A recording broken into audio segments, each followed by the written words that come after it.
DJ Ranma S here for Anime Jam Session. We're here at Kotoricon, our first convention of the year, and we have a special guest in the press studio today. Famous voice actor Jamie McGonnigal. Famous. Jamie, it's a pleasure to meet you. Pleasure. All right, we're going to go through like the usual rigmarole of questions, like how did you get into this industry? I was actually doing musical theater in New York, and I was doing a musical in South Jersey, strangely enough, and which is where we are. And there was a girl who was in that named Leah who said, "You'd be really great at this." And she was a voice actor at Pokemon at the time. And she passed my name along to someone at sci-fi.com, and I did my very first any kind of voiceover there on an online flash animation thing called Barbarian Moron. Okay, I think I heard that. Yeah. It was totally fun. I played Barbarian Moron. And Lisa Ortiz was in that with me, and she passed my name along to Mike Sinter-Nicholas, and I started doing a bunch of stuff with Media Blasters, and so on. Yeah, that's how I got started. All right, that's pretty cool. Is there any particular roles that stand out that you had a lot of fun doing? Oh, certainly. Well, I just finished playing, well, a year ago, probably finished playing Barry in Pokemon, and I had a lot of fun with him. Okay. I love playing Takeo in Magic Users Club with Lisa Ortiz, actually. And that was just such a fun role. I remember that, because I remember seeing you at Anime Next a few years back with that role. Oh, yeah. And I think there was a pretty cool Magic Users Club skit that year, too, something like that. There was, oh, wait, there was drama. There was all this drama because someone, like, the Magic Users Club skit won, and I was a judge, one of the three judges. Oh. And it was the only thing I knew. I didn't really know. It was brand new in anime then.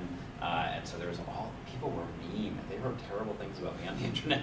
It's cosplayers and favoritism. It was favoritism, I'm not gonna lie. It starts from the finish and it goes all the way through. So, it is what it is. I'm no stranger to people writing terrible things about you on the internet, so we're okay there. Who are you trying to kid? I've done my fair share of it too. You gotta ignore it, move on. Definitely. So, besides voice acting and musical theater, what other cool stuff do you like to do? Well, I'm an activist. I work in LGBT rights primarily. I work for the New Organizing Institute in Washington, D.C. And we teach people how to organize around the causes they care about most, primarily, actually, all progressive causes. So we teach people all the ins and outs of using analytics and data and how to tell your story effectively so it can change minds and hearts. And yeah, that's what I've been focusing on mostly the past, I guess, 5 years of my life. Okay, what made you go towards that? Well, actually, I was doing these Broadway concerts and events that I was producing and directing in New York, and most of them were all for charities. Okay. Someone from the UN came at one point to one of those events and invited me to take part in the HERO program with the UN in Africa, in South Africa, and Namibia. So I went and spent a summer there helping run that program. And I came back, and I very much, as cliche as it sounds, saw the world with new eyes. Oh, and, that's understandable. And I loved. I mean, it was life-changing, absolutely. But I knew that I needed to be doing something else. I needed to be doing something that really helps other people. And not that the benefits and charity concerts didn't help people, but I felt like I needed a new direction, and I feel like I'm very much on that path now. Sort of like, instead of kind of telling people how to do things, you kind of want to step a little bit in, not just tell them, show them, and kind of give them that best foot forward. Be that guide, and I have always known myself as someone who has no problem taking a stand and putting my big mouth wherever it needs to be, and basically speaking up when someone is being oppressed, when something's not right. I've never had a problem saying so. And it's got me in trouble sometimes, and sometimes I've been wrong. But I feel like everyone has to start standing up for the things they believe in, and for people who need their friends and family to stand up for them. Well, I think that's pretty cool. I feel that more people should kind of push forward like that. Is there sort of like how you say, like some of the results you've done from opening your big mouth, pushing things forward, anything like positive attitudes? Yeah, absolutely. I mean, minds always change when you're able to convince someone and able to tell your story effectively. When you, instance, with marriage equality, Right. it's something that's changing so quickly, primarily because people are standing up and saying who they are. People say, oh, there weren't this many gay people 20 years ago. I'm like, we were all still there. It's just that you weren't allowed to talk about it. Yeah, I understand. So yeah. now that we're finally talking about it and speaking up and saying, hey, I'm gay, and people are realizing, oh, I have a gay neighbor, I have a gay son, I have a gay cousin, people find it a lot harder to walk into the voting booth and say, no, I don't think that person should be allowed to have the same rights as I do. Whereas when it was a total stranger that I didn't know, I couldn't really equate or follow that path the same way. So people have no problem voting against something if there's no consequences that Right. they can see, and they have some morality that's attached to it that they don't believe in. But your morality, or what you think of your morality is, can very easily change when you realize how those thoughts and feelings affect other people. So it's been exciting to see that change happening so quickly. And we may be adding up to at least 3 states this year, hopefully, that will allow marriage equality, looking to overturn the Defense of Marriage Act federally.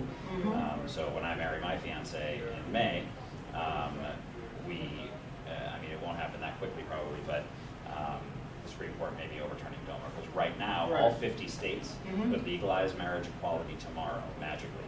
It won't happen, but it's nice to think about. Oh, exactly. They could do that, but we would still have more than 1,100 rights that straight couples have, which we don't, that are granted by the federal government.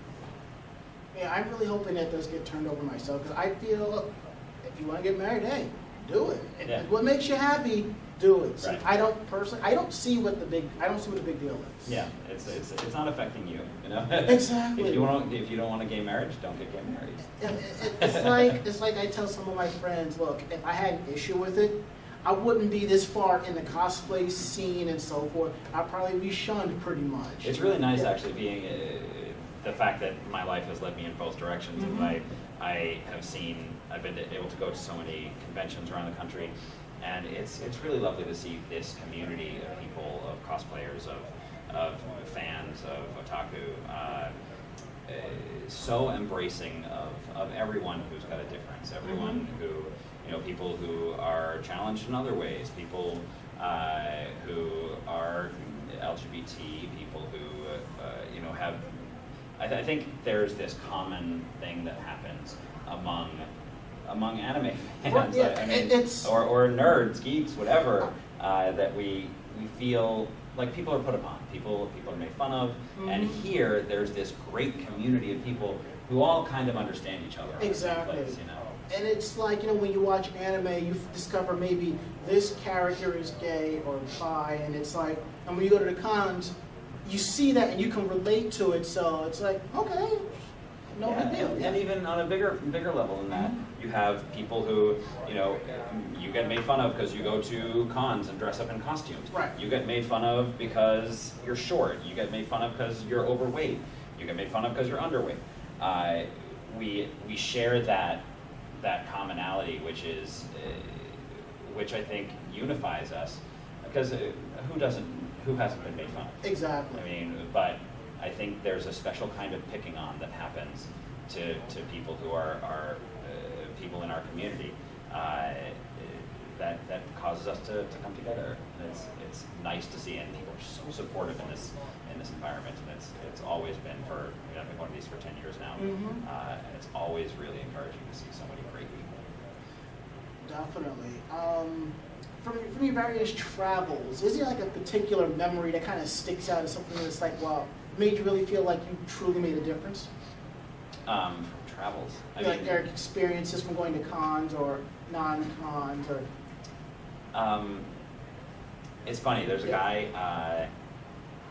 There's a guy who, or a kid. I feel like I want to say it was Anime Next actually. That first year came up, asked for an autograph, and I can't remember if it was him or someone else, but I'm pretty sure it was him. He came to this convention because he'd heard that I was an out gay anime voice actor, and I feel like there was a conversation that was had then that I knew this. And flash forward, I moved to DC about 1.5 years ago, and my fiance's friend Tom, we're chit-chatting, and turns out he says, you know, I met you before. What are you talking about? And we have now become old friends. Okay. But he said, my mom took me to Anime Next forever ago, and you signed an autograph, and I knew you were this outgay anime voice actor, and just that connection and knowing, and I did have a kid come up to me in Anime Boston and tell me that, or his mom said that he was very distraught over coming out, and he was maybe 13 or 14, right. and he was so excited to know that he could be successful and have a happy life based on what he knew of me, which that makes an enormous difference, knowing that there's a kid out there that sees my story and says, okay, things are actually going to be okay. Like on last Tuesday, actually, my fiance and I were in a feature in our profile in USA Today. Cool. Really cool, totally amazing to open up USA Today. I'm like, that's me. And the thought that this is sitting out in front of a hotel room somewhere, and some 14-year-old kid picks it up and sees it and says, oh look, those guys are getting married. I'm going to be able to do that one day. And to think that when I was that age, that wasn't even close to being a possibility. So knowing that kind of change is happening and that I'm helping it happen is so humbling. Definitely is. So I am going to assume, because of these experiences, it's sort of like why you have your middle name as Equality. Oh, on Facebook, yeah. Because I saw that, I was like, I actually legitimately thought that was your real name. Because I've seen stuff like that before, and I thought, oh, it's for, no, that's my actual middle name. I'm like, it happened in 2007. There was this trend where people changed their middle name to Hussein because of Barack Obama. Yeah. And it just in a show of support. After that, my friend Gavin said, I'm going to change my middle name to Equality until we have equality for everybody. And now everyone else has fallen away. I mean, there's a few people still out there with it, but I've kept it for whatever reason, and I have people walk up to me in the street like, Jamie Equality McGonnigal. I'm like, yeah. My brother called my mom one day and said, did you see Facebook? She goes, yeah, why? Jamie changed his middle name. And he thought I legitimately changed my name to Equality. But yeah, it's just another way of showing who I am and what I'm about. So, I mean, some people get a tattoo and say, oh, this is what I'm about. Well, I put a little face, it's a little less permanent. Yeah, I like the sound of that. So outside of voice acting and campaigning for your causes, what kind of fun stuff do you like to do? Oh, there's not much time for fun stuff. Okay. Right now we're planning a wedding. Okay. And that's I can't say it's fun yet. It is. We're having a good time. Right now we're in the list making stage, and that's so dramatic. And you're like, who's going to come? Who's not going to come? And we sent out some save the dates the other day, and we sent out far too many. Whoops. Well, thinking that not everyone's going to say yes, right? And at this point, everyone's saying yes, and we invited 20, 25 more people than we actually have space for. So we have to work that out. But looks like it's going to be standing room only. I mean, luckily it's not that formal an affair. So we're getting married on the beach in Provincetown, Massachusetts. Oh, that's wonderful. So there's only going to be a few chairs, 60 chairs where people can sit down, but there'll be some people standing. No, Mom will have a seat. Don't worry. So that other things for fun. I like music. I sing in the congressional chorus in Washington, D.C. We have a big concert coming up in March. Cool. Big cabaret concert, and I'm helping direct that as well. What else do I do for fun? Oh my God. I forgot that there's time for fun. I love movies. Sean and I stay home a lot, mostly because we're saving for the wedding, with my dog. We have the best dog in the world. He's Black dog or? He thinks he is, but he's a little too big to be a lap dog. But he rolls himself up into something this big, but he's like a 60-pound dog. He's a husky shepherd pit border collie, and he's wonderful and too smart for his own good and our own good. But yeah, that's we hang out with him. That's a lot of fun. We have a lot of friends in DC. We hang out with him. Go to bars. I'm not a big bar person. I prefer to stay home and watch some series. We just watched Scandal. Have you watched the show? No, I haven't. It is so good. Kerry Washington is the lead in it, and she's just so brilliant. It's a great show. Scandal. Watch it. I think of other fun things. He just started watching Homeland today without me, and I'm a little mad at him.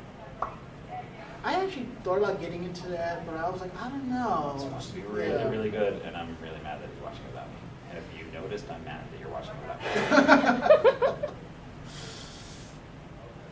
I think someone needs to bring home Pleasant Rosewood. I'm sorry.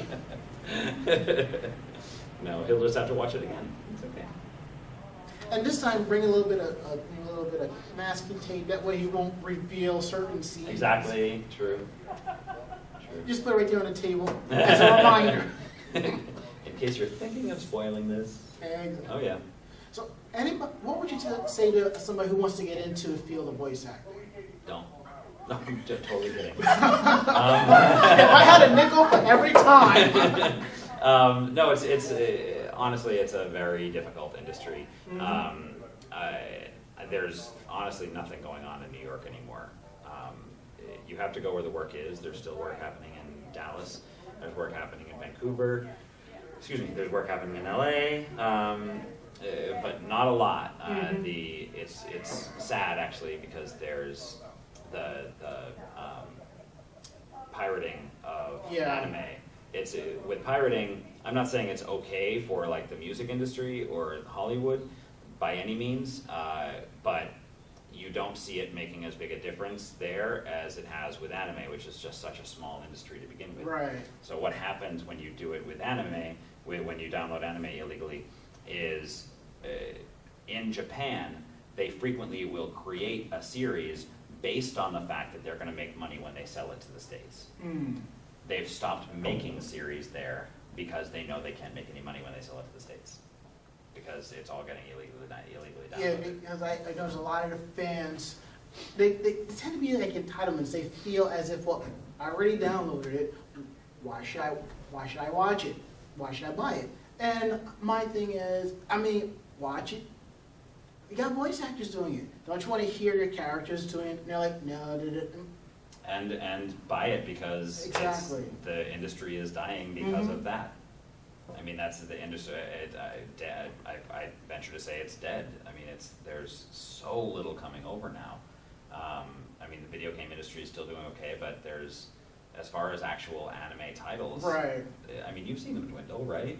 There's, I think, compare this to like the mid '90s when I mean, I was paying my rent just with doing voiceover. And you know, it stopped really happening, or not mid '90s to like mid 2000s was huge. But starting in like 2005, 2006, it really started dwindling because the